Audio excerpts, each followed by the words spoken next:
ஒரு ஊரில் ஒரு மன்னர் இருந்தார். ஒரு நாள் அவருடைய அரசவைக்கு ஒரு ஓவியன் வந்தான்.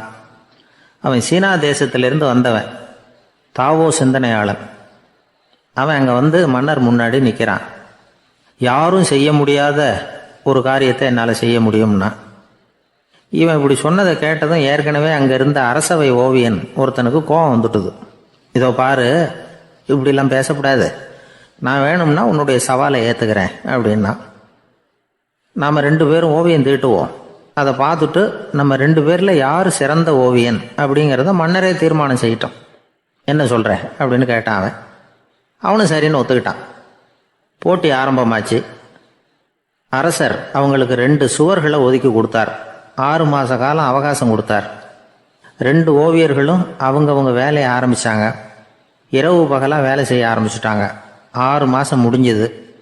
அரசர் வந்து பார்த்தார். முதல்ல தன்னுடைய அரசவை ஓவியர் தீட்டியிருந்த ஓவியத்தை பார்த்தார். ரொம்ப பிரமாதமாக இருந்தது, பாராட்டினார். இதோ பாரு, உன்னுடைய ஓவியம் அற்புதமாக இருக்குது, உயிரோட்டம் உள்ளதாக இருக்குது, கலையின் உச்சமே இதுதான், இதை விட சிறந்த ஒரு ஓவியத்தை வேற யாராலையும் படைக்க முடியாது அப்படின்னார். அதுக்கப்புறம் அந்த சீன ஓவியன்கிட்ட போனார். எங்கே உன்னுடைய ஓவியம்னு கேட்டார். திரைச்சீலையை விலக்கி விட்டு பாருங்கன்னா. மன்னர் வந்து அந்த திரைச்சீலையை விளக்குனார். உள்ளே வந்து ஓவியம் இருக்க வேண்டிய இடம் கண்ணாடி மாதிரி தெரிஞ்சுது. அவன் அந்த 6 மாத காலமாக அந்த சுவரை வந்து தேய்ச்சி தேய்ச்சி கண்ணாடி மாதிரி ஆக்கி வச்சிருக்கிறான். அதுக்கு நேராக எதிர் சுவரில் அரசவை ஓவியம் தீட்டின ஓவியம் இருக்குது. அது எதிரில் இருந்த இந்த கண்ணாடியில் பட்டு பிரதிபலிக்குது. மன்னர் யோசனை பண்ண ஆரம்பித்தார். அப்புறம் அந்த சீன ஓவியனை பார்த்து கேட்டார். இதை பாரு, நீ என்னுடைய ஆளை வந்து தோற்கடிச்சுட்ட அப்படிங்கிறதுல சந்தேகம் இல்லை, ஆனாலும் எங்களை ஏமாற்றி இருக்கிற, எந்த ஓவியமும் நீ வரையிலையே அப்படின்னார். அரசே, இதுதான் உண்மையான ஓவியம், உயிருள்ள ஓவியம். இது வந்து மனோபாவங்களை பிரதிபலிக்கும், மாறுகின்ற காலங்களை அப்படியே காட்டும் அப்படின்னா அந்த சீன ஓவியன். கையால் வரைகிற ஓவியங்களில் சலனம் இல்லை, கண்ணாடி அப்படி கிடையாது, சக்தியின் ஓட்டம் அதில் எப்பவும் இருந்துக்கிட்டே இருக்கும், கண்ணாடி மட்டுமே ஜீவன் உள்ள ஓவியமாக இருக்க முடியுங்கிறத அந்த சீன ஓவியன் தெரிஞ்சு வச்சிருந்தான். ஏன்னா அவன் ஒரு தாவோ சிந்தனையாளன். ஒவ்வொரு குழந்தையும் இந்த கண்ணாடியோடு தான் பிறக்குது. ஆனால் நாம் என்ன செய்கிறோம்னா ஓவியங்களை கண்ணாடி மீது பதிப்பிச்சு விடுறோம். கண்ணாடி நம்மளை பிரதிபலிக்குது. நம்முடைய அழகோ அவலட்சணமோ கண்ணாடியை பாதிக்கிறது இல்லை. ஏன்னா அதுக்கு மனம் கிடையாது. கடந்து போன வினாடியை பற்றி அது சிந்திக்கிறது இல்லை. அடுத்த கணத்தை பற்றின எதிர்பார்ப்பும் அதுக்கிட்ட கிடையாது. அதுதான் பற்றற்ற நிலை. மனிதனுக்கு தேவைப்படுறது அதுதான். கண்ணாடிக்கிட்ட இருந்து நாம் வந்து கற்றுக்கொள்ள வேண்டிய பாடம் இது. வாழ்க்கையில் வந்து மனிதர்களை நேசிக்கலாம், உலகின் அழகையெல்லாம் பிரதிபலிக்கலாம், ஆனால் எதையும் பற்றி கொண்டு விடக்கூடாது அப்படிங்கிறது பெரியவர்கள் அறிவுரை. துயரம்ங்கிறது பற்றுக்களின் சாயை. கண்ணாடி முன்னாடி நிற்கிறப்போவெல்லாம் நமக்கு இந்த ஞாபகம் வரணுமா. ஒரு குடும்ப தலைவர் ஒரு நாள் காலையில் விடிஞ்சு எழுந்திரிச்சதும் சத்தம் போட்டார். யார் இந்த கருங்குரங்கு படத்தை என் ரூமில் கொண்டாந்து மாட்டி வச்சது அப்படின்னு கத்தினார். சமையல் கட்டிலிருந்து மனைவி பதில் சொன்னாங்க. தூக்க கலக்கத்தில் உளராதிங்க, நல்லா பாருங்க, அது படம் கிடையாது, முகம் பார்க்குற கண்ணாடி அப்படின்னாங்க. ஒருத்தர் இருக்கார், நல்ல உத்தியோகத்தில் தான் இருக்கிறார், ஆனால் எப்போ பார்த்தாலும் முகத்தை வெறுப்பாக வச்சிருப்பார். அப்படியே வருவார் போவார். ஏன் சார் இப்படி இருக்கிறீங்க அப்படின்னு விசாரித்தோம். ஏன்டா இந்த வேலைக்கு வந்தோம்னு இருக்கு சார் அப்படின்னார். உங்கள் வேலை உங்களுக்கு பிடிக்கலையா அப்படின்னு கேட்டோம். இல்லைன்னார். இப்படிப்பட்டவங்க வெற்றிகரமான வாழ்க்கை வாழ முடியாது. இது வந்து நிபுணர்கள் கருத்து. வேலையை நேசிக்க தெரிந்தவர்கள் வெற்றி பெறுவார்கள் அப்படிங்கிறாங்க அவங்க. எந்த துறையாக இருந்தாலும் சரி, அந்த துறையில் வெற்றிகரமாக இருக்கிறவங்கள விசாரித்து பாருங்கள். எனக்கு என்னுடைய வேலை ரொம்ப பிடிக்கும் அப்படின்னு சொல்கிறவங்களாக தான் இருப்பாங்க. அப்படி இருந்தால் தான் அது வெற்றிகரமாக இருக்க முடியுது அவங்களால. ஒருத்தனுக்கு பிடித்தமான பொழுதுபோக்கே அவனுடைய தொழிலாக இருந்துட்டுதுன்னா அவனை மாதிரி கொடுத்து வச்சவன் வேற யாரும் இல்லை அப்படிங்கிறார் பெர்னாட் ஷா. ஒரு தடவை மன்னர் ஹுமாயூன் உயிரை வந்து தண்ணீர் முண்டு ஊற்றுகிற தொழிலாளி ஒருத்தர் காப்பாற்றினாராம் அந்த ஹுமாயூன் உயிரை. உடனே மன்னர் கேட்டிருக்கார், உனக்கு என்ன வேணும்னாலும் கேளு தரேன், உயர் பதவி வேணுமா அப்படின்னு கேட்டாராம். மன்னா, மக்களின் தாகம் தீர்க்கக்கூடிய இந்த பணியை விட உயர்ந்தது உண்டா அப்படின்னாராம் அந்த தொழிலாளி. அவரால் அவருடைய வேலையை நேசிக்க முடிஞ்சுது, அதனால் மகிழ்ச்சியாக இருக்க முடிஞ்சுது. நாமெல்லாம் அப்படி இல்லை. வேலை கிடைக்கிற வரைக்கும் கிடைச்சா போதும் அப்படின்னு இருக்கும். கிடைச்சதுக்கப்புறம் ஏன்டா இந்த வேலைக்கு வந்தோம்னு ரொம்பவும் அழுத்துக்குவோம். சரி, நாம் இருக்கிற இடத்துல நாம் வெற்றிகரமாக இருக்க வழி உண்டா அப்படின்னா உண்டுன்னு சொல்கிறாங்க. அதாவது மன இயல் நிபுணர்கள் இருக்கிறாங்க இல்லையா, அவங்க அதுக்கு முக்கியமாக 6 வழிகள் சொல்கிறாங்க. நீங்கள் ஒரு அலுவலகத்தில் வேலை பார்க்குறவரா அப்படின்னா இதை கேளுங்க. அதாவது உங்கள் மேலதிகாரி எதிர்பார்ப்புக்கு தகுந்த மாதிரி உங்கள் வேலை இருக்குதா? அப்படி இல்லைன்னா முதல்ல உங்கள் வேலையின் தரம் உயரணும். உங்களுக்கு மேலே கீழே வேலை பார்க்குற பணியாளர்கள்கிட்ட நல்ல விதமாக பழகுறீங்களா? அந்த உறவு முறையில் ஏதாவது குறை இருந்தால் அதை கண்டுபிடிச்சி சரி பண்ணுங்க. நம்பிக்கைக்கு உரியவர் அப்படின்னு நீங்கள் பேர் எடுக்கணும். நீங்கள் எடுக்கிற முடிவு நல்ல முடிவாக தான் இருக்கும் அப்படின்னு அடுத்தவங்க சொல்லணும். உங்கள் தோற்றத்துக்கு முக்கியத்துவம் கொடுங்க. இது மனம் உடல் ரெண்டும் சம்மந்தப்பட்டது. அதனால் மனசையும் ஆரோக்கியமாக வச்சுருக்கணும், உடம்பையும் ஆரோக்கியமாக வச்சுருக்கணும். உங்களுடைய நிர்வாகம் செயல்படுற விதத்தை நல்லா புரிஞ்சு வச்சுக்கணும். உங்களுடைய நிர்வாகம் இப்போ ஒரு காரியம் செய்யுதுன்னு வச்சுங்க, ஏன் அப்படி செய்யுது, எதுக்காக அப்படி செய்யுது, அதனுடைய குறிக்கோள் என்ன, அது நீடிக்கிறதுக்கு காரணம் என்ன, இதெல்லாம் தெரிஞ்சுக்கணும். சிரிப்புக்கு வஞ்சகம் பண்ணக்கூடாது, நல்லா சிரிக்கணும், அப்போ தான் அது திரும்ப கிடைக்கும். கடந்த கால தோல்வியை பற்றி கவலைப்படக்கூடாது. முதலாளி விருப்பம் தெரிஞ்சு நடந்துக்கிறது நல்லது தான். அதுக்காக காக்கா பிடிக்கணுங்கிற அவசியம் இல்லை. உங்களுக்கு ஒரு பொறுப்பான வேலை கிடைக்குது, உடனே சத்தம் குழப்பம் அப்படின்னு சூழ்நிலையை இறுக்கமாக ஆக்கிடக்கூடாது. எந்த சூழலையும் இயல்பாக கையாளக்கூடியவர் அப்படிங்கிறத காட்டணும். இதெல்லாம் உங்கள் துறையில் நீங்கள் வெற்றி பெற நிபுணர்கள் சொல்கிற யோசனைகள். இவ்வளவு விவரமும் சொல்லிவிட்டு ஒருத்தரை பார்த்து கேட்டோம், இப்போ சொல்லுங்கள், நீங்கள் செய்கிற வேலை உங்களுக்கு பிடிச்சிருக்குதா அப்படின்னோம். ரொம்ப ரொம்ப பிடிச்சிருக்குது அப்படின்னார். சரி, என்ன செஞ்சிட்டு இருக்கிறீங்க அப்படின்னு கேட்டோம். சும்மா தான் இருக்கிறேன் அப்படின்னார் அவர். ஒரே ஒரு ஊர், அந்த ஊருக்கு பேர் கொடையாளிப்பட்டி. அந்த பேருக்கு தகுந்த மாதிரி தான் அந்த ஊர் மக்களும். யார் என்ன கேட்டாலும் இல்லைன்னு சொல்லாமல் கொடுப்பாங்க. கொடையாளிகள் நிறைந்த ஊர். இனாமா மட்டும் இல்லை, கடனாகவும் பணம் கொடுப்பாங்க. யாருக்காவது அவசரமாக பணம் தேவைப்பட்டதுன்னு வச்சுக்கோங்க, அந்த ஊருக்கு போய் வாங்கிக்கலாம். பத்திரம் தேவையில்லை, சாட்சி தேவையில்லை, ஜாமீன் தேவையில்லை, எந்த உத்தரவாதமும் கேட்காம பணம் கொடுத்துருவாங்க. நம்மளால் ஒருத்தனுக்கு பணம் தேவைப்பட்டது, சொந்த பந்தமெல்லாம் கேட்டு பார்த்தா யாரும் கொடுக்குற வழியாக தெரியல. எல்லாரும் அவங்கவுங்க சௌரியத்தை பார்க்குறவங்க, அடுத்தவங்க சௌரியத்தை பற்றி கவலைப்படாதவங்க. இவன் எல்லாரையும் கேட்டு பார்த்துட்டு சோர்ந்து போய் உக்காந்துட்டான். அந்த நேரம் தான் கொடையாளிப்பட்டியை பற்றி கேள்விப்பட்டான். அப்படி ஒரு ஊர் இருக்கிறது தெரிஞ்சதும் அந்த ஊருக்கு வழி கேட்டுக்கிட்டு ஒரு நாள் புறப்பட்டு போனான். வயல்காட்டு வழியாக போக வேண்டியிருந்தது. மெதுவாக நடந்து ஊர் எல்லைக்கு வந்துட்டான். 2 பக்கமும் விவசாய வேலைகள் மும்முரமாக நடந்துக்கிட்டு இருக்குது. ஏர் உழுதுகிட்டு இருக்கிறாங்க. அப்போ அங்கே ஒரு ஆளை பாம்பு கடிச்சுட்டுது. பக்கத்தில் வேலை செஞ்சுக்கிட்டு இருந்தவங்க ஓடி வந்தாங்க. அவசரமாக செய்ய வேண்டிய முதல் உதவியெல்லாம் செஞ்சு பார்த்தாங்க, பலன் இல்லை. அந்த ஆள் செத்து போட்டான். அவன் செத்து விட்டான்னு தெரிஞ்சதும் அவனை தூக்கி வரப்பு மேலே போட்டுட்டு எல்லாரும் அவங்கவுங்க வேலையை கவனிக்க ஆரம்பிச்சிட்டாங்க. அங்கே ஒரு ஆள் இவனை பார்த்து சொன்னான், ஐயா, நீங்கள் போகிற வழியில் இவன் சொந்தக்காரன், இவனுக்கு சோறு கொண்டுகிட்டு வருவான், இவன் இங்கே செத்துட்டான்னு அவங்ககிட்ட சொல்லிவிடுங்க அப்படின்னா. இவனுக்கு ரொம்ப ஆச்சரியம். என்னடா இது, பாம்பு கடிச்சுட்டுதுன்னதும் பதறி அடிச்சுக்கிட்டு ஓடி வந்தாங்க, செத்துட்டான்னதும் பேசாமல் தூக்கி போட்டுட்டு போயிட்டாங்க அப்படின்னு நினச்சிக்கிட்டே நடந்து போகிறான். எதிரில் சோறு கொண்டுக்கிட்டு ஒரு ஆள் வந்தான். இவன் விவரத்தை சொன்னான். அங்கே அவங்க சொந்தக்காரன் பாம்பு கடிச்சு செத்து போட்டான் அப்படின்னா. அவன் கொஞ்ச நேரம் அமைதியாக நின்னான். அதுக்கப்புறமா அங்கேயே வரப்பில் உட்காந்து கொண்டுகிட்டு வந்த சோத்தை தானே சாப்பிட்டு முடித்தான். பேசாமல் எழுந்திரிச்சு திரும்பி போயிட்டான். கொஞ்சம் கூட பதறல, அழலை. இப்படியும் ஒரு ஊரா அப்படின்னு நினச்சி ஆச்சரியப்பட்டுக்கிட்டே இவன் ஊருக்குள்ளே போனான். ஒரு பெரிய மனுஷனை பார்த்து பணம் கேட்டான். அவரும் இவனோட பேரையும் ஊரையும் மட்டும் விசாரிச்சுக்கிட்டு தேவையான பணத்தை கொடுத்துட்டார். பணத்தை வாங்கிட்ட பிறகு தன்னுடைய மனசை அரிச்சிக்கிட்டு இருந்த அந்த விஷயத்தை பற்றி கேட்டான். ஐயா, வழியில் ஒருத்தன் செத்துட்டான், அவனை அப்படியே தூக்கி வரப்பில் போட்டுட்டு எல்லாரும் வயல்வெளி வேலைகளை பார்த்துக்கிட்டு இருக்கிறாங்களே அப்படின்னா. இதுக்கு அந்த பெரியவர் சொன்னார், ஆமாம், அப்படி தான் செய்வோம், வேலை முடிஞ்சு வீட்டுக்கு திரும்புகிறப்போ அவனை தூக்கிட்டு வந்து அடக்கம் பண்ணிடுவோம் அப்படின்னார். ரொம்ப ஆச்சரியமாக இருக்கே அப்படின்னா. ஏன் உங்கள் ஊரில் யாராவது செத்துட்டா என்ன பண்ணுவீங்க அப்படின்னு கேட்டார். என்ன இப்படி கேட்குறீங்க, எங்கள் ஊரில் எல்லாம் பணத்தை தூக்க விட மாட்டாங்க, ஒப்பாரி வைப்பாங்க, கட்டி புரண்டு அழுது புலம்பி தீர்த்துருவாங்க அப்படின்னா. இவன் பெரியவர் பார்த்தார். அவங்ககிட்ட கொடுத்த பணத்தை லபக்குன்னு பறிச்சுக்கிட்டார். திருப்பி வாங்கிட்டார். இவன் பதறி போய் நிற்கிறான். அவர் சொன்னார், பணத்தையே விட மாட்டேன்னு கட்டுப்பிடிச்சி அழுதா நான் கொடுத்த பணத்தை மட்டும் எப்படி திருப்பி கொடுக்க போகிறேன், போயிட்டு வா அப்படின்னு விரட்டி விட்டாராம். இந்த கதையை நண்பர் ஒருத்தர் சொன்னார். கதை வேடிக்கையாக தெரிஞ்சால் கூட இதில் கருத்து உண்டு. பணம் பிணம் இது ரெண்டையுமே விடுறதுக்கு அவ்வளவு சுலபமாக மனம் வர்றதில்லை. இந்த ரெண்டு விஷயங்கள்லேயும் அறிவார்ந்த செயல்பாடு தேவை. ஒரு பேருந்து மரத்தில் மோதி விட்டது. எல்லாரும் அடிபட்டு முனைகிட்டு கிடக்கிறாங்க. டிரைவர், கண்டக்டர் இவங்களுக்கும் அடி. அவங்களும் ஒரு பக்கம் கிடக்கிறாங்க. ஒரு மூலையில் கிடக்கிற ஒருத்தன் மெதுவாக முக்கி முனகி கண்டக்டர்னு சத்தம் போடுறான்.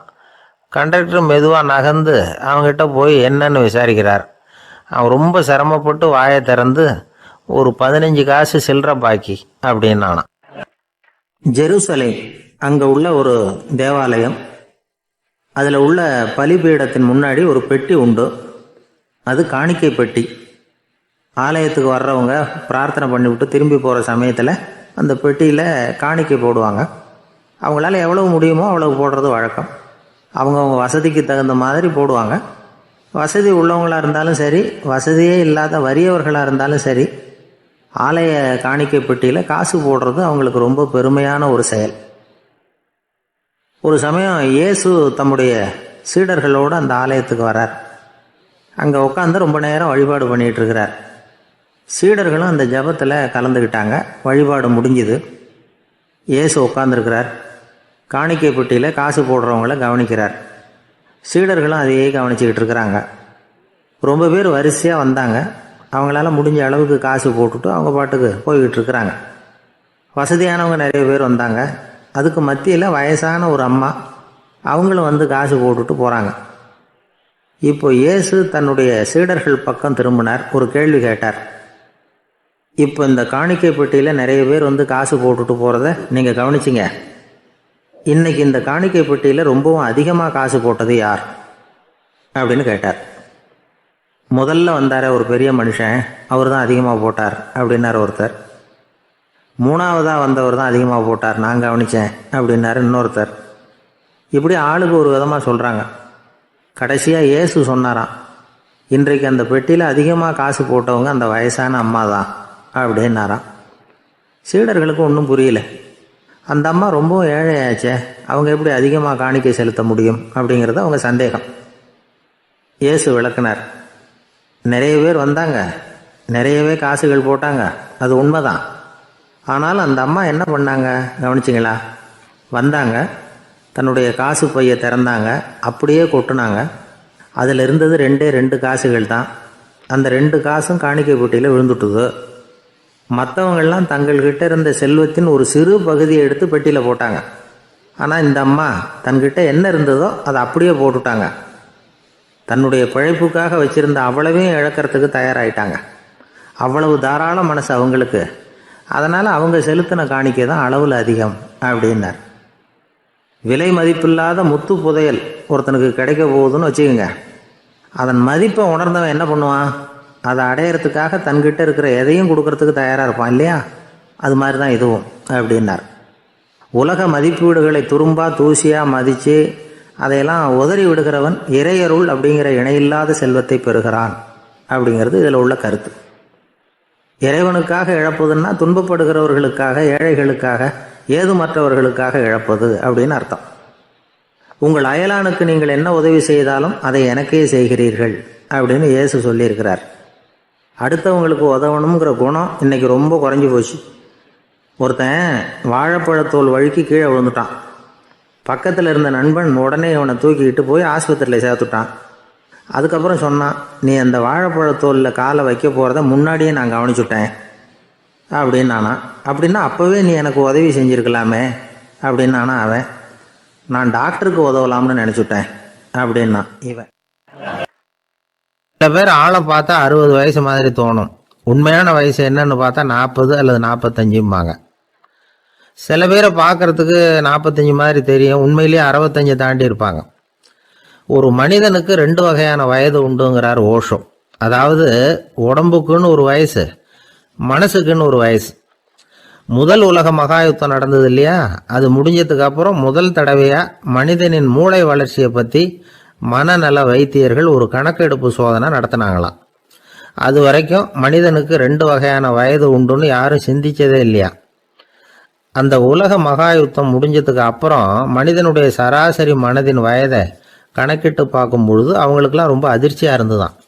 ஏன்னா அது ரொம்ப பின்தங்கிய நிலையில் இருந்திருக்கு, வளர்ச்சி அடையாத நிலையில் இருந்திருக்கு.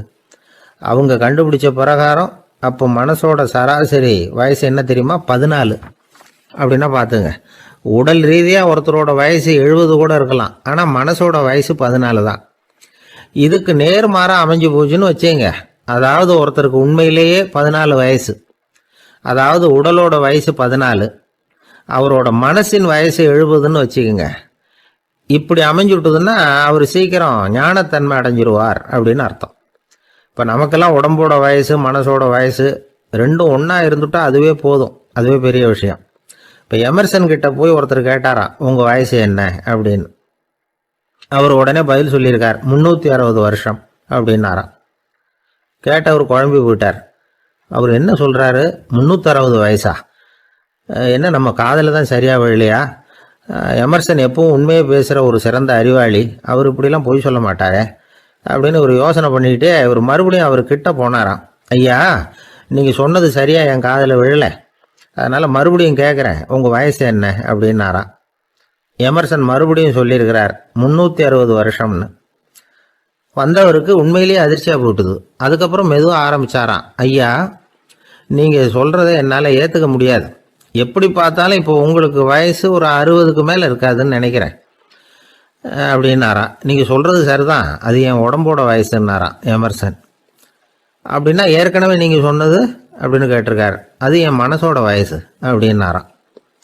நம்மளை பொறுத்த வரைக்கும் அறிவு தூசு படிஞ்சிருக்கு, அது மாதிரியே அன்பும் மாசுபட்டிருக்கு. இது ரெண்டையும் சுத்தம் பண்ண வேண்டியிருக்குது. அப்போ தான் நாம் சரியான வயசில் வாழ முடியும். ஒரு ஆசாமி இருக்கிறார், அவருக்கு உடம்போட வயசு அதிகம், மனசோட வயசு ரொம்ப குறைச்சல், குழந்தை மாதிரி. அவர் ஒரு ஆஸ்பத்திரியில் படுத்திருக்கிறார். நர்சம்மா எல்லாருக்கும் மருந்து கொடுத்துட்டு போகிறாங்க. கொஞ்ச நேரம் கழித்து திரும்பி வந்தாங்க. அப்போ இவர் அந்த அம்மாவை கூப்பிட்டு சொல்கிறார், இதை பாருங்கள் சிஸ்டர், நீங்கள் எல்லாருக்கும் சின்ன சின்ன மாத்திரையாக கொடுத்துட்டு எனக்கு மட்டும் நீளமான மாத்திரையாக கொடுத்துட்டீங்க. முழுங்கிறதுக்கு ரொம்ப கஷ்டமாக போச்சு. இனிமேல் எனக்கும் சின்ன மாத்திரையாக கொடுங்க சிஸ்டர் அப்படின்னாராம். அந்த அம்மா உடனே அதிர்ச்சியாகி தலையில் அடிச்சுக்கிட்டாங்களாம். நான் கஷ்டப்பட்டு மாத்திரையை முழுங்கினத்துக்கு நீங்கள் ஏம்மா தலையில் தட்டிக்கிறீங்க அப்படின்னு கேட்டிருக்காரு இவர். இதுக்கு அவங்க சொல்லியிருக்கிறாங்க, நான் உங்களுக்கு கொடுத்துட்டு போனது மாத்திரை இல்லைங்க, அது தெர்மாமீட்டர் அப்படின்னாங்களாம். அந்த ஆளை கண்டா ஏன் இப்படி முகத்தை திருப்பிக்கிட்டு வர்றீங்க அப்படின்னு கேட்டார் ஒருத்தர் நண்பர்கிட்ட. எலெக்ஷனில் அவன் எதிர்த்து நின்னவன் சார், என்ன அவங்ககிட்ட நமக்கு என்ன பேச்சுவார்த்தை அப்படின்னாராம் ரொம்ப கோபமாக இவர். சரி, அந்த ஆள் யாருன்னு கேட்டேன். என் கூட பிறந்த தம்பி தான் சார் அப்படின்னார் அந்த கோபம் குறையாமல். அதாவது நம்ம ஊர் நிலவரம் இப்படி, அதாவது அண்ணனும் தம்பியும் எதிர்த்து நிற்பாங்க தேர்தலில், ஒருத்தர் கண்டா பேசிக்கிறதில்ல. ஆனால் இங்கிலாந்தில் எப்படி தெரியுமா, அங்கே ஒரே மேடையில் போட்டி போடுற 2 வேட்பாளர்களும் பேசுவாங்களாம், பட்டிமன்றம் மாதிரி. ஒருத்தர் முதல்ல எழுந்திருப்பார், நான் இந்த தேர்தலில் வெற்றி பெற்றால் என்னென்ன செய்வேன் அப்படின்னு சொல்லிவிட்டு உட்காருவார். அதுக்கப்புறம் அடுத்தவர் எழுந்திருப்பார், அவர் சொல்லுவார், நான் வெற்றி பெற்றால் இந்த மக்களுக்கு என்னென்ன செய்வேன், இந்த நாட்டுக்கு என்னென்ன செய்வேன் அப்படிங்கிறத சொல்லிவிட்டு உட்காருவார். 2 பேரும் ஒரே மேடையில் பேசுவாங்க. மக்கள் 2 பேர் பேச்சையும் கேட்டுக்கிட்டு ஒரு முடிவுக்கு வருவாங்க. இதுதான் அங்கே உள்ள பழக்கம். இங்கே அப்படி இல்லை. இங்கே ஒருத்தர் பார்த்தாவே முகத்தை திருப்பிக்கிறது. ஒரு தடவை இது மாதிரி ஒரு கூட்டம் நடந்துக்கிட்டு இருக்கு அங்கே வெளிநாட்டில் தான். நேரத்துக்கு சரியாக ஒரு வேட்பாளர் சேரலை. இது இங்கிலாந்தில் நடந்த நிகழ்ச்சி. அப்புறம் என்னாச்சுன்னா, ஒருத்தர் வந்துட்டார், இன்னொருத்தர் சேரலை. அப்புறம் உடனே அந்த ஒருத்தர் வந்தவர் பேச ஆரம்பிச்சிட்டார். அதாவது அந்த இன்னொருத்தர் சார்பாகவே பேசிட்டாராம். அதாவது அவர் வரல, நான் அவர் சார்பாக நான் பேசிடுறேன், அதாவது அவர் ஜெயிச்சுட்டா அவர் என்னென்ன செய்வார் இந்த நாட்டுக்கு அப்படின்னு சொல்லி அவர் பக்கத்தில் உள்ள நியாயத்தை எடுத்து இவரே சொல்லிட்டாராம். இப்படிலாம் அங்கே நடந்துதான். இது எப்பேற்பட்ட தேர்தல் பண்பாடு பாருங்கள். அதனால் இன்னொரு விஷயம், இப்போ இங்கிலாந்துலாம் ஓட்டு கேட்குறப்ப வெற்றியா தோல்வியாங்கிறத ஓரளவுக்கு யூகிச்சு விடலாமா. இப்போ ஒரு வேட்பாளர் ஒரு வீட்டுக்கு முன்னாடி போய் நின்று எனக்கு ஓட்டு போடுங்கன்னு கேட்குறாருன்னு வச்சுங்களேன், அதுக்கு என்ன பார்த்து செய்கிறோம், போயிட்டு வாங்க அப்படின்னு சில வீடுகளில் வாசலில் நின்று சொல்லி அனுப்பிச்சிருவாங்களாம். வேறு சில வீடுகளில் எப்படின்னா வேட்பாளரை வீட்டுக்குள்ளே கூப்பிட்டு காபி சாப்பிட சொல்லி உபசரித்து அதுக்கப்புறம் அனுப்பி வைக்கிறது வழக்கமாக. இதில் எந்த வீட்டு ஓட்டு நிச்சயம் தெரியுமா? வாசலில் நின்று வழி அனுப்பி வச்சுட்றாங்க பாருங்கள், அவங்க ஓட்டு நிச்சயம். உள்ளே கூப்பிட்டு காப்பி கொடுத்து அனுப்புகிறாங்க பாருங்கள், அவங்க ஓட்டு நிச்சயம் இல்லையா. சரி, அப்புறம் ஏன் அந்த உபசரிப்பு அப்படின்னு கேட்டால் அதுக்கு ஒரு காரணத்தை சொல்கிறாங்க. அதாவது அது ஒரு அனுதாபத்தை தெரிவிக்கிற முறையாம். ஐயோ பாவம், நாம் இவருக்கு ஓட்டு தான் போட போகிறதில்ல, எதையாவது செய்வோம், காப்பியாவது சாப்பிட்டு போகட்டும் அப்படிங்கிற எண்ணமா. இப்படி அந்த ஒரு பழக்கம். ஆக அந்த ஊரில் நிறைய காப்பி சாப்பிட்ணும்னு ஒருத்தர் ஆசைப்பட்டால் தேர்தலில் தோற்று போகிறதுக்கு தயாராக இருக்கணும். ஒரு சமயம் ஒரு ஊரில் தேர்தல் நடந்துதான். ஒரு தொகுதியில் நின்று தோற்று போன ஒருத்தர் கையில் ஒரு துப்பாக்கியோட ஊருக்குள்ளே சுற்றிக்கிட்டு இருந்தாராம். ஒரு போலீஸ்காரர் அவரை பார்த்துட்டு சந்தேகப்பட்டிருக்கார். அதனால் அவரை தடுத்து நிறுத்தி, என்ன இது துப்பாக்கியோட சுற்றுறீங்களேன்னு விசாரிச்சிருக்கார். இதுக்கு அவர் சொன்னாராம், சார், இந்த தொகுதியில் மொத்தம் 1,00,000 வாக்காளர்கள், அதில் எனக்கு 10,000 பேர் மட்டும்தான் எனக்கு ஓட்டு போட்டிருக்கிறாங்க. அப்படின்னா எனக்கு வேண்டாதவங்க இந்த தொகுதியில் 90,000 பேர் இருக்கிறாங்கன்னு அர்த்தம். இப்படி ஒரு சூழ்நிலையில் நான் என்னுடைய பாதுகாப்புக்கு ஆயுதம் இல்லாமல் நடமாடலாமா அப்படின்னு கேட்டாராம். எவ்வளவு எச்சரிக்கை பாருங்கள்.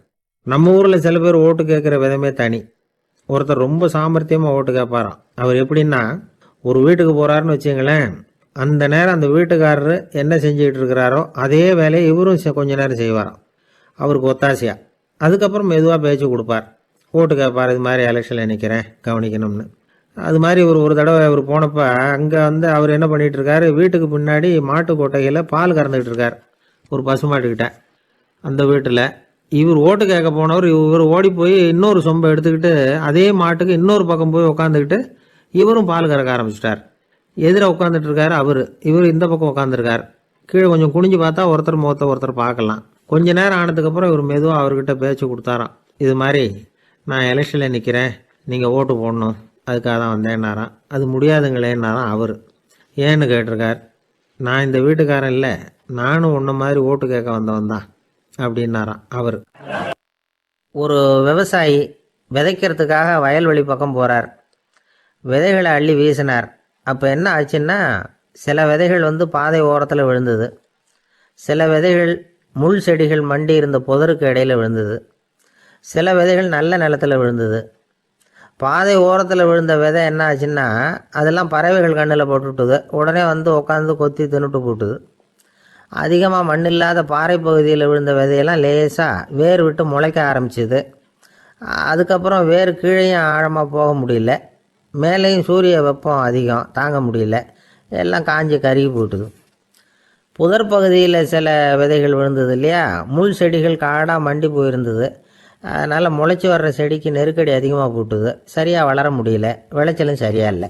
நல்ல நிலத்தில் விழுந்த விதைகள் மட்டும் நல்லா முளைச்சிது, நல்லா வளர்ந்தது, விளைச்சலும் பிரமாதமாக இருந்தது. இந்த கதையை சொல்லிவிட்டு கேட்க செவியுள்ளோர் கேட்கட்டும் அப்படிங்கிறார் இயேசு பெருமான். ஆமாம், இயேசு கடலில் நின்ற படகு ஒன்றில் உட்காந்துருக்கிறார். கடற்கரையில் ஏராளமான மக்கள் உட்காந்துருக்கிறாங்க. அந்த சமயத்தில் தான் இயேசு ஓமைகள் மூலமாக மக்களுக்கு பல உண்மைகளை சொல்லிகிட்டு இருக்கிறார். மக்கள் அந்த கதையை கேட்டுட்டு ஒன்றும் புரியாமல் முழிக்கிறாங்க. அதை கவனித்த இயேசு அந்த ஓமையை விளக்க ஆரம்பித்தார். இதில் அந்த விதைக்கிறவர் தான் இறைவன். அவருடைய வார்த்தைகளை விதைக்கிறார். அந்த வார்த்தைகளை கேட்கிற மக்கள் அந்த விழுந்த விதைகள் மாதிரி 4 வகையானவர்கள். சில பேர் பாதை ஓரத்தில் விழுந்த விதைகள் மாதிரி. இறைவன் வார்த்தைகளை அவங்க கேட்குறாங்க, ஆனால் தீய எண்ணங்கள் செய்கைகள் மூலமாக விதைக்கப்பட்ட வார்த்தைகள் அழிஞ்சு போடுது. இறைவன் வார்த்தைகளை கேட்ட உடனே மகிழ்ந்து போய் உடனே சில பேர் அதை ஏற்றுக்கிறாங்க. இவங்கெல்லாம் அந்த பாறை பகுதியில் விழுந்த விதைகள் மாதிரி. அதனால் இவங்கெல்லாம் வேறு இல்லாதவங்க, கொஞ்ச காலத்துக்கு இறை வார்த்தைகளுக்கு கீழ்ப்படிந்து நடப்பாங்க. அதனால் ஏதாவது இடைஞ்சல் ஏற்பட்டால் உடனே தடுமாறுவாங்க. தங்கள்கிட்ட இருக்கிற நல்ல பண்புகளை விட்டுட்டு பாவ வழிகளுக்கு போயிடுவாங்க. முள் செடிகளுக்கு இடையில் விழுந்த விதைகள் மாதிரி உள்ளவங்க யாருன்னா, இவங்களுக்கு உலக கவலை உண்டு, செல்வத்தின் மீது மயக்கம் உடையவர்கள். உலக ஆசைகள் இவங்களுக்குள்ளே பூந்துடுறதுனால அங்கே இருக்கிற நல்ல பண்புகள் மறைஞ்சு போயிடுது. அதனால் அவங்களும் உபயோகம் இல்லாதவங்களாக ஆயிடுறாங்க. நல்ல மனிதர்கள் நல்ல நிலத்தில் விழுந்த விதைகளுக்கு ஒப்பானவர்கள். இவங்க இறை வார்த்தையை கேட்குறாங்க, அதை ஏற்றுக்கிறாங்க, அவங்களும் நல்லபடியாக வாழுறாங்க, அடுத்தவங்களுக்கும் உபயோகமாக இருப்பாங்க. இதுதான் இயேசு சொன்ன விளக்கம். நல்ல வார்த்தைகளை கேளுங்கள், நல்ல வார்த்தைகளை ஏற்றுக்கொள்ளுங்கள், அடுத்தவங்களுக்கு உபயோகமாக இருங்க. இதுதான் பெரியவங்கள்லாம் நமக்கு சொல்லுகிற உபதேசம். ஒரு அப்பா தன்னுடைய மகனுக்கு உபதேசம் பண்ணார். இதை பாருப்பா, நல்ல வார்த்தைகளை கேட்கணும், எப்போதுமே மகன் அப்பா பேச்சை கேட்குறது நல்லது. அப்படின்னாராம். நீ ஏதாவது ஒரு தப்பு பண்ணால் என் தலையில் ஒரு முடி நரைச்சி வெள்ளையாக போடும்பா. நீ செய்கிற ஒவ்வொரு தப்புக்கும் என் தலையில் ஒவ்வொரு முடி வெள்ளையாயிடும் அப்படின்னாராம். பையன் யோசித்தான், அப்பா இப்போ தான் எனக்கு புரியுது, தாத்தாவோட தலைமுடி பூராவும் வெள்ளையாக இருக்கிறதுக்கு என்ன காரணம்ங்கிறது எனக்கு இப்போ தான் புரியுது அப்படின்னானா. ஐயா, உங்கள் பேரை தொடர்ந்து தினம் கேட்டுக்கிட்டு இருக்கிறேன் அப்படின்னார் ஒருத்தர். தொடர்ந்து கேட்குறீங்களே, உங்களுக்கு காது வலிக்கலையா அப்படின்னு கேட்டோம். பேசுகிற உங்களுக்கே வாய் வலிக்கல அப்படிங்கிறப்போ கேட்குற எங்களுக்கு எப்படி காது வலிக்கும் அப்படின்னார். நம்ம உடம்புல ஒரு அதிசயம் என்ன தெரியுமா? ரொம்ப நேரம் நாம் நடக்கிறோம்னு வச்சுக்கோங்க, கால் வலிக்கும். ரொம்ப நேரம் வேலை செஞ்சால் கை வலிக்கும், உடம்பு வலிக்கும். ரொம்ப நேரம் பார்த்துக்கிட்டே இருந்தால் கண்ணு வலிக்கும். ரொம்ப நேரம் பேசிக்கிட்டே இருந்தால் வாய் கூட வலிக்கும். ஆனால் ரொம்ப நேரம் கேட்டுக்கிட்டே இருக்கிறதுனால காது வலிக்கிறது இல்லை. அதனால் கேட்கறதுக்கு முக்கியத்துவம் கொடுத்தாங்க நம்ம பெரியவங்க. திருவள்ளுவர் தேவையில்லாமல் வார்த்தைகளை உபயோகப்படுத்த மாட்டார். ஒரு திருக்குறள்னு எடுத்துக்கிட்டாவே அதில் மொத்தம் 7 வார்த்தைகள், அவ்வளவுதான். அப்படி 7 வார்த்தைகள் மட்டுமே உள்ள ஒரு திருக்குறளில் வள்ளுவர் ஒரே வார்த்தையை 5 தடவை உபயோகப்படுத்தியிருக்கிறார், திரும்ப திரும்ப பயன்படுத்தியிருக்கிறார். அப்படின்னா அதை எந்த அளவுக்கு வலியுறுத்தி சொல்கிறார் அப்படிங்கிறத நாம் புரிஞ்சுக்கணும். அது என்ன குறள்? செல்வத்துள் செல்வம் செவிச்செல்வம், அச்செல்வம் செல்வத்துள் எல்லாம் தலை. செவிச்செல்வம்ங்கிறது அவ்வளவு முக்கியமானது. கற்றலின் கேட்டல் நன்று. அதிகம் கேட்கணுங்கிறதுக்காகத்தான் எவ்வளவு கேட்டாலும் காது வலிக்கிறதில்ல. குறைச்சலாக பேசணும், அதிகமாக கேட்கணும். இன்னொரு விஷயம் கவனிங்க, நம்ம உடம்புல கண்ணுக்கு மூடி இருக்குது, எதையாவது நாம் பார்க்க விரும்பலைன்னா உடனே கண்ணை மூடிக்கலாம். நம்ம வாய்க்கு மூடி இருக்குது, பேச விருப்பம் இல்லையா, வாயை மூடிக்கலாம். மூக்குக்கு கூட மூடிக்கிற வசதி இருக்குது, எதையாவது முகர விருப்பம் இல்லையா, மூச்சை அடக்கிக்கலாம். ஆனால் பாருங்கள், காதுக்கு மூடி கிடையாது, அதை கையால் தான் மூட முடியும். யார் என்ன சொன்னாலும் அது நல்லதோ கெட்டதோ காதில் விழுந்துக்கிட்டு தான் இருக்கும். அறிவு தான் நல்ல விஷயங்களை எடுத்துக்கிட்டு கெட்ட விஷயங்களை விட்டுடணும். நல்ல கருத்துக்கள் நம்ம காதில் நிறைய விழுந்துக்கிட்டே இருக்கணும். அதை கேட்டு நாம் நல்லபடியாக வாழணுங்கிறது தான் படைப்பின் விருப்பம். ஆன்மீகவாதிகள் கூட ஒன்று சொல்லுவாங்க, அதாவது ஆன்மீக பாதையில் நீங்கள் முன்னேறணும்னா முதல்ல சிரவணம் செய்யணும்பாங்க. அதாவது பெரியவங்க சொல்கிற நல்ல கருத்துக்களை கேட்கணும் அப்படின்னு அதுக்கு அர்த்தம். அதனால் யார் நல்ல கருத்துக்களை சொன்னாலும் அதை காது கொடுத்து கேளுங்க. இவ்வளவு கருத்துக்களையும் நம்ம நேயர் ஒருத்தர்கிட்ட சொல்லிகிட்டு இருந்தோம். அவரும் சரி சரின்னு தலையாடிக்கிட்டே இருந்தார். அப்புறம் சொன்னார், நீங்கள் சொல்கிறது சரிதான் சார், காதுக்கு மூடி இல்லைங்கிறது ரொம்ப சரி. அதனால தான் உங்கள் தகவல் கூட நாங்கள் விரும்புகிறோமோ இல்லையோ தினம் காதில் விழுந்துக்கிட்டு இருக்குது அப்படின்னார். எங்களுக்கு ரொம்ப பெருமையாக இருந்தது. அப்படியா அப்படின்னோம். ஆனாலும் என்ன மாதிரி சில பேர் நீங்கள் தகவல் சொல்கிற சமயத்தில் காதில் மூடி இல்லையேன்னு சொல்லி கவலைப்படுறதில்ல சார் அப்படின்னார். ஏன்னு கேட்டோம். காதை மூடுறதுக்கு தானே வசதி இல்லை, ரேடியோவை மூடுறதுக்கு வசதி இருக்குதுல்ல, அதனால் டக்குன்னு அதை மூடி வச்சுருவோம் அப்படின்னார். ஒரு நண்பர் வந்தார், ரொம்ப இறுக்கமாக உடை அணிஞ்சிருந்தார். அதாவது ஆடைக்குள்ள அவர் மாட்டிக்கிட்டு இருந்தது மாதிரி தெரிஞ்சது. ஏன் துணி குறைச்சலாக எடுத்துட்டீங்களா அப்படின்னு கேட்டோம். இல்லைங்க, எனக்கு எப்பவுமே இறுக்கமாக உடை அணிகிறது தான் பிடிக்கும் அப்படின்னாரு.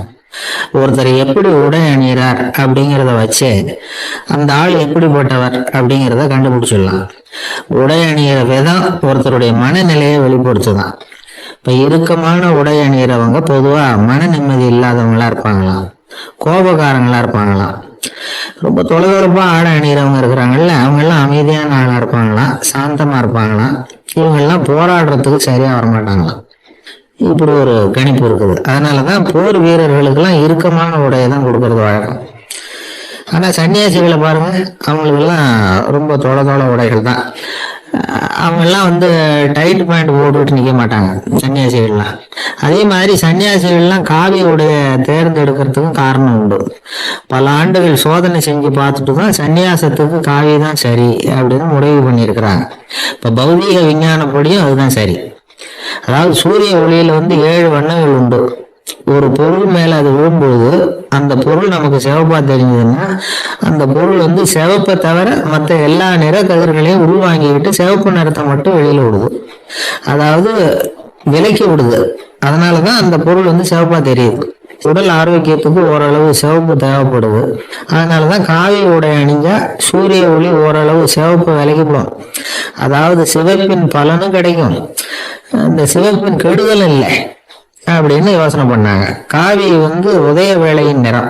கீழ் வானத்துல கதிர் உதிக்கிற வேளையில முதல் ஒளி தோன்றுகிற நேரத்துல காவி நிறம் தான் கசி. தியானம் செய்யறப்போ முதல்ல காணக்கூடிய ஒளி காவி நிறம் தான். தியானத்தின் உச்ச நிலையின் நிறம் நீலம். தியானம் வந்து காவிய நிறத்துல ஆரம்பமாகி நீல நிறத்துல நிறைவடைகிறது அப்படிங்கிறார் ஓஷோ. நீலம் வந்து தியான சிகரம், காவி வந்து தியான ஆரம்ப குறியீடு, ஒரு சன்னியாசியின் ஆரம்ப தரிசனம் அப்படிங்கிறார் அவர். ஒருத்தர் நாள் பூரா காவிய உடையே அணிஞ்சிருந்தா அந்த நிறம் வந்து அவருக்கு வந்து தியானத்தை பற்றிய நினைவை வந்து ஊட்டிக்கிட்டே இருக்கும். இப்படியே வந்து ஆடைக்கும் தியானத்துக்கும் இடையில ஒரு தொடர் ஏற்படுது. ஒரு துறவியின் உள்ளார்ந்த பண்பா அது மாறுது. கடை வீதியில ஒரு பொருள் வாங்க போறோம், அது மறந்துடக்கூடாதுங்கிறதுக்காக ஞாபகம் முடிச்சு போட்டுக்கிறோம். அந்த முடிச்சுக்கும் பொருளுக்கும் தொடர்பு இல்லை. ஆனா கடை வீதிக்கு போன உடனே அந்த முடிச்சு வந்து அந்த பொருளை ஞாபகப்படுத்துது. அதாவது அந்த முடிச்சு வந்து ஒரு தொடர்பு அம்சமா அமையுது. அது மாதிரிதான் காவி உடையும். ஒரு துறவி வந்து நடக்கும்பொழுது, சாப்பிடும்பொழுது, குளிக்கும் பொழுது அவருடைய காவி உடை அவருக்கு வந்து ஞாபகப்படுத்திக்கிட்டே இருக்கும். அது ஒரு நிலைப்படுத்தப்பட்ட நினைவாக ஞாபகம் முடிச்சாக மாறிடுது. காவி ஆடை இல்லைன்னா ஒருத்தரால துறவியாக முடியாதுன்னு அர்த்தம் இல்லை. அதே நேரத்துல காவி ஆடையால ஒன்றும் பிரயோஜனம் இல்லை, அதுல ஒன்றும் அர்த்தம் இல்லை அப்படின்னு சொல்லிட முடியாது. இதுதான் உண்மை. இவ்வளவு தூரம் காவி ஆடையை பத்தி சொல்றதுனால எல்லாரும் சன்னியாசியா போடுவோம் அப்படின்னு நாம சொல்றதாக யாரும் நினைச்சிடக்கூடாது. மனசுக்கும் நிறத்துக்கும் உள்ள சம்பந்தத்தை தெரிஞ்சுக்கிறதுக்காக தான் இவ்வளவு. நமக்கு தெரிஞ்ச நண்பர் ஒருத்தர் இருக்கிறார், ஆபீஸ்ல வேலை பார்க்கிறவர். ஒவ்வொரு மாசமும் 20ஆம் தேதிக்கு பிறகு அவர் போய் பார்த்தீங்கன்னா காவி உடை அணிஞ்சிக்கிட்டு, கண்ணை மூடிக்கிட்டு, கை ரெண்டையும் விரிச்சு வச்சுக்கிட்டு தியானத்திலேயே உட்காந்துருப்பார். ஏன் இப்படி பண்றீங்கன்னு கேட்டேன். அதாவது 20ஆம் தேதிக்கு பிறகு என் கையில ஒரு பைசா கூட கிடையாது, ஒரு சன்னியாசி லெவல்ல இருக்கிறேன், என்கிட்ட எதுவும் செலவுக்கு கேட்காத அப்படின்னு என் மனைவிக்கு நான் சூக்கா உணர்த்துறதுக்காக அப்படி உட்காந்துருப்பேன் அப்படின்னு விளக்கம் கொடுக்குறார் அவர்.